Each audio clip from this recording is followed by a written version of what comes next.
ତୋରାଣୀ କାଞ୍ଜି, ଦହି କାଞ୍ଜି ବନେଇକି ତ ନିଶ୍ଚିନ୍ତ ଖାଇଥିବେ। ଥରେ ମୁଢ଼ି କାଞ୍ଜି ଏମିତି ବନାନ୍ତୁ, ଖାଇବା ପାଇଁ ବହୁତ ସ୍ୱାଦିଷ୍ଟ ଲାଗିବ। ସେଥିପାଇଁ ଏଠି ମୁଁ ନେଇଛି 1 କପ୍ ମୁଢ଼ି। ପ୍ରଥମେ ଆମେ ମୁଢ଼ିକୁ ଗ୍ରାଇଣ୍ଡିଙ୍ଗ କରିନେବା। ଆଉ ମୁଢ଼ିକି ଯେତେବେଳେ ଗ୍ରାଇଣ୍ଡିଙ୍ଗ କରୁଛନ୍ତି ତା ଆଗରୁ ଆପଣ କ'ଣ କରିବେ ନା ଚଲେଇ ଦେବେ, ନଚେତ୍ ମୁଢ଼ିରେ ପ୍ରାୟ ବାଲି ଥାଏ, ତାକୁ ଆପଣ ଗ୍ରାଇଣ୍ଡିଙ୍ଗ କରିନେବେ। ଦେଖନ୍ତୁ ପୁରା ଫାଇନ୍ ପାଉଡ଼ର ତାକୁ ବନେଇଦେବେ ଏଇ ଟାଇପ୍ର। ହାତ ମାରିଲେ ଯେମିତି ହାତକୁ ମାନେ ଖଣ୍ଡ ଖଣ୍ଡ ଲାଗୁନଥିବ। ଏବେ ଆମେ କପ୍ ଗୋଟେ ଢାଳିବା। ଦେଖନ୍ତୁ ମୁଁ 1 କପ୍ ମୁଢ଼ି ନେଇଥିଲି, ସେଇଟା ମାନେ ଗ୍ରାଇଣ୍ଡିଙ୍ଗ କଲା ପରେ ହାଫ୍ କପ୍‌ରୁ ଟିକେ ତଳକୁ ହେଇଛି। ସେଇ ଅନୁସାରେ ଏଥିରେ ଆମେ ଦେବା 4 କପ୍ ପାଣି। ଏଥିପାଇଁ ପାଣିର ମେଜରମେଣ୍ଟ ଟିକେ ଠିକ୍ ରହିବା ଦରକାର। ଏବେ ଏଠି ମୁଁ ନେଇଛି ଦେଖନ୍ତୁ ସାରୁ, ମାନେ 8ରୁ 10ଟା ସାରୁ, ମାନେ 10ଟା ପୁଆ ସାରୁ ନେଇଛି। ଆଉ ଏଇ ଟାଇପ୍‌ର ଚୋପା ଛଡ଼େଇକି କାଟି ନେଇଛି। ଏଠି ମୁଁ ନେଇଛି ଫାଳେ ଅମୃତଭଣ୍ଡା। ଦେଖନ୍ତୁ ପୁରା ସ୍ଲାଇସ୍ କରିକି ଛୋଟ ଛୋଟ ପିସ୍‌ରେ କାଟିଛି। ଆଉ ଏଠି ଦେଖନ୍ତୁ ମୁଁ ନେଇଛି ଯେଉଁ ଆମର ଫୁଲକୋବି, ଫୁଲକୋବିର ଡାଙ୍ଗ ମୁଁ ନେଇଛି। ତାକୁ ମଧ୍ୟ ଭଲସେ ଧୋଇକି କାଟି ନେଇଛି। ଏବେ କ'ଣ କରିବେ ନା ଏଠି ମୁଁ 4 କପ୍ ପାଣି ଦେଇକି ଆଗରୁ କଡ଼େଇରେ ବସେଇ ଦେଇଥିଲି।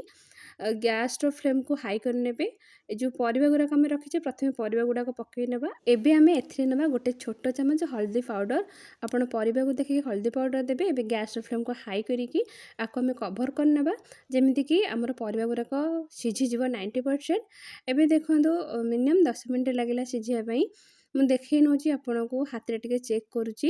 ଆଉ ଯେତେବେଳେ ବି ଆପଣ ପରିବା ଚେକ୍ କରୁଥିବେ, ହାତଟାକୁ ପ୍ରଥମେ ଧୋଇ ନେବେ, କାହିଁକିନା ଗରମ ଥାଏ ନା ପରିବା, ହାତ ତାତି ଯାଇପାରେ। ଏବେ ଦେଖନ୍ତୁ ମୁଁ ଚେକ୍ କରୁଛି, ଆଉ ବଢ଼ିଆ ସେ ସିଝି ଯାଇଛି, 90% ସିଝିଯାଇଛି। ଏବେ କ'ଣ କରିବା ନା ଏଇ ସମୟରେ ନେବା ଖଣ୍ଡେ ଆମ୍ବୁଲ, ମାନେ ଖଟା ପାଇଁ ମୁଁ ନେଉଛି ଆମ୍ବୁଲ। ଆପଣ ଆମ୍ବୁଲ କେତେ ଖଟା ଅଛି, ମାନେ ଗୋଟେ ଆମ୍ବୁଲ ଖଟା ଥାଏ, ନଚେତ୍ ଖଟା ବି ଅଧିକ କମ୍ ଥାଏ, ସେଇ ଅନୁସାରେ ଆପଣ ଦେଖିକି ଆମ୍ବୁଲ ନେବେ। ଏବେ ଏଥିରେ ଆମେ ଯେଉଁ ଗ୍ରାଇଣ୍ଡିଙ୍ଗ କରିକି ରଖିଛେ ମୁଢ଼ିକି ମଧ୍ୟ ଆଡ଼୍ କରିବା। ଆଉ ମୁଢ଼ିକି ଯେତେବେଳେ ଆଡ଼୍ କରୁଛନ୍ତି ଗ୍ୟାସ୍‌ର ଫ୍ଲେମ୍‌କୁ ଲୋ କରିକି ଆଡ଼୍ କରିବେ। ଆଉ କ'ଣ କରିବେ ନା ସାଙ୍ଗେ ସାଙ୍ଗେ ତାକୁ ଗୋଳେଇ ନେବେ, କାହିଁକିନା ସେଥିରେ ଲମ୍ପସ୍ ରହିଯିବ। ଏବେ ଦେଖନ୍ତୁ ମକୁ ବଢ଼ିଆ ସେ ଗୋଳେଇ ନେଇଛି। ଗୋଳେଇ ସାରିଲା ପରେ ମୁଢ଼ି ଗୁଡ଼ା କ'ଣ ହୁଏ ନା ମାନେ ପାଣି ଦେହରେ ବଢ଼ିଆ ସେ ମିଶି ଯାଇଛି। ଏବେ ନେବା ଆମେ ଏଥିରେ 3ଟି କଞ୍ଚା ଲଙ୍କା। ଆଉ ଏଥିପାଇଁ ତ କଞ୍ଚା ଲଙ୍କା ନେଲେ ତାର ଟେଷ୍ଟ ବହୁତ ବଢ଼ିଆ ଆସିଥାଏ, ବାସ୍ନା ବି ବହୁତ ଭଲ ହେଇଥାଏ। 2ଟି ଛଡ଼ିଆ ହେଇଥିବା ରସୁଣ କୋଲା। ଏହି ସମୟରେ ଆମେ ସ୍ୱାଦ ଅନୁସାରେ ଲୁଣ ଆଡ଼୍ କରିବା। ଆଉ ଏଥିରେ ଲୁଣ ଟିକେ ଦେଖିକି ନେବେ। ତୋରାଣୀ କାଞ୍ଜି ହେଉ କିମ୍ବା ଦହି କାଞ୍ଜି ହେଉ, ସେଥିରେ ଲୁଣ ଭାଗଟା ଟିକେ ଅଧିକ ଦରକାର। ଆଉ ମୁଢ଼ି ଯେହେତୁ ଭାଜିଲା ବେଳେ ଲୁଣ ପଡ଼ିଥାଏ, ତେଣୁକରି ଏଥିରେ ଲୁଣର ପରିମାଣ ଟିକେ କମ୍ ଥାଏ, ଦେଖିକି ନେବେ। ଏକୁ ମୁଁ 5 ମିନିଟ୍ ମିଡ଼ିୟମ୍ ଫ୍ଲେମ୍‌ରେ ବସାଇ ଦେଇଥିଲି, ବଢ଼ିଆ ସେ ସିଝି ଯାଇଛି। ଏବେ ଆମେ ଏଥିରେ ଦେବା ଛୁଙ୍କ। ଛୁଙ୍କ ଦେବା ପାଇଁ ଏଠି ମୁଁ ନେଇଛି ତଡ଼କା ପ୍ୟାନ୍। ତଡ଼କା ପ୍ୟାନ୍ ଭଲସେ ଗରମ ହେଲା ପରେ ଏଥିରେ ମୁଁ 2 ଚାମଚ ସୋରିଷ ତେଲ ଆଡ଼୍ କରିଛି। ଆପଣ ଚାହିଁଲେ ରିଫାଇନ୍ ତେଲ ମଧ୍ୟ ନେଇପାରିବେ। 2ଟି ଶୁଖିଲା ଲଙ୍କା। ଲଙ୍କା ଟିକେ ହାଲକା ଗରମ ହେଲା ପରେ ଏଥିରେ ନେବା କ'ଣ 1 ଚାମଚ ପଞ୍ଚ ଫୁଟଣ ଆଉ 1 ଚାମଚ ଜିରା। କୁ ଭଲସେ ଫୁଟିବାକୁ ଦେବା। ଆଉ ଏଠି ଦେଖନ୍ତୁ ମାନେ ଫୁଟଣଟା ବଢ଼ିଆ ସେ ମାନେ ଅଧା ଅଧି ଫୁଟିଗଲା ପରେ ଏଠି ମୁଁ ଦେଖନ୍ତୁ ନେଇଛି 3ରୁ 4 କୋଲା ରସୁଣକୁ ଦରଦରା ଛେଚିକି ନେଇଛି। ତାକୁ ଆମେ ଏଥିରେ ଆଡ଼୍ କରିବା। ଗ୍ୟାସ୍‌ର ଫ୍ଲେମ୍‌କୁ ଏଇ ସମୟରେ ଲୋ ରଖିଥିବେ, ନଚେତ୍ ଯଦି ହାଇ କରିଦେବେ ତାହେଲେ କ'ଣ ନା ଫୁଟଣ ଗୁଡ଼ା ଫୁଟିଯିବ ଠିକ୍‌ସେ, ମାନେ ଫୁଟିବନି, ତାତିଯିବ ସବୁ। ଏବେ ମୁଁ ଏଠି ରସୁଣକୁ ଆଡ଼୍ କରୁଛି। ଆଉ ଏଠି ମୁଁ ବାସ୍ନା ହେବା ପାଇଁ କିଛି ନେଇଛି ଭୃସୁଙ୍ଗା ପତ୍ର। ଏଇଟା ଓବିୟସ୍‌ଲି ତ ଦରକାର କାଞ୍ଜି ପାଇଁ। ଏବେ ଆକୁ ଆମେ ଭଲସେ ଟିକେ ହାଲକା ଫ୍ରାଏ କରିଦେବା। ଫୁଟଣ ଆମର ଫୁଟି ଯାଇଛି। କେବଳ ଆମର ରସୁଣ ଟିକେ ଲାଇଟ୍ ଗୋଲ୍ଡେନ୍ କଲର୍ ହେଲା ପର୍ଯ୍ୟନ୍ତ ଆକୁ ଆମେ ଟିକେ ହାଲକା ଫ୍ରାଏ କରିବା। ଆଉ ଏବେ ଦେଖନ୍ତୁ ତାର କଲର୍‌ଟା ଚେଞ୍ଜ ହେଇ ଆସିଲାଣି ରସୁଣର।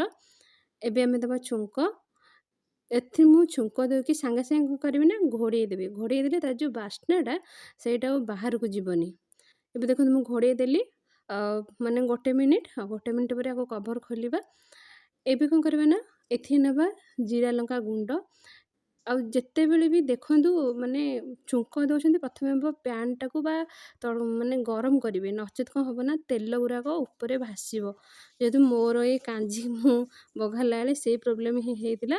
ମାନେ ଆମର ତଡ଼କା ପ୍ୟାନ୍ ତାତି ନଥିଲା, ମୁଁ ତେଲ ପକାଇ ଦେଇଥିଲି, ଆଉ ସେ ତେଲ ଗୁଡ଼ା ସବୁ ଉପରେ ଭାସିଲା। ଏଠି ମୁଁ 1 ଚାମଚ ଜିରା ଲଙ୍କା ପାଉଡ଼ର ନେଇଛି।